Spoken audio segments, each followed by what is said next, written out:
আসসালামু আলাইকুম। সর্বশ্রেষ্ঠ যন্ত্র যেটা কিনা যুগ যুগ ধরে সার্ভিসিং ছাড়াই চলছে, সেই যন্ত্রের নাম হলো ষড়যন্ত্র। সেই ষড়যন্ত্র প্রতিনিয়তই করে আসছে ইরান।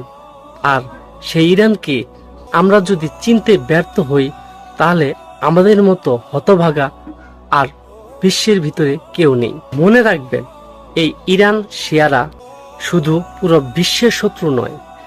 ইরান, ইহুদি এরা হলো মুসলমানদের শত্রু। আপনার খ্রিস্টানদের চাইতেও ইহুদি এবং ইরান শিয়ারা এরা জঘন্যতম খারাপ। এদের যদি আমরা চিনতে ব্যর্থ হই, তাহলে অবশ্যই ভবিষ্যতে আমাদের বিপদের সম্মুখীন হতে হবে। যদি ইরানের ষড়যন্ত্র সম্পর্কে আমাদের ধারণা থাকতো, আমরা কখনোই সৌদি আরবকে দোষারোপ করতে পারতাম না।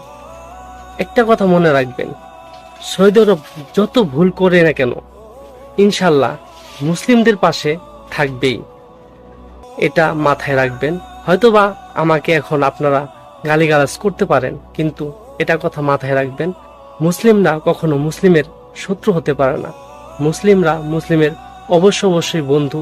হয়তোবা বর্তমানে এখন আমাদের চোখে ছানি পড়েছে, কিন্তু অবশ্যই একদিন আমরা ভুল বুঝতে পারবো। আল্লাহ তাআলা আমাদের সঠিকটা বোঝার তৌফিক দান করুন। আমি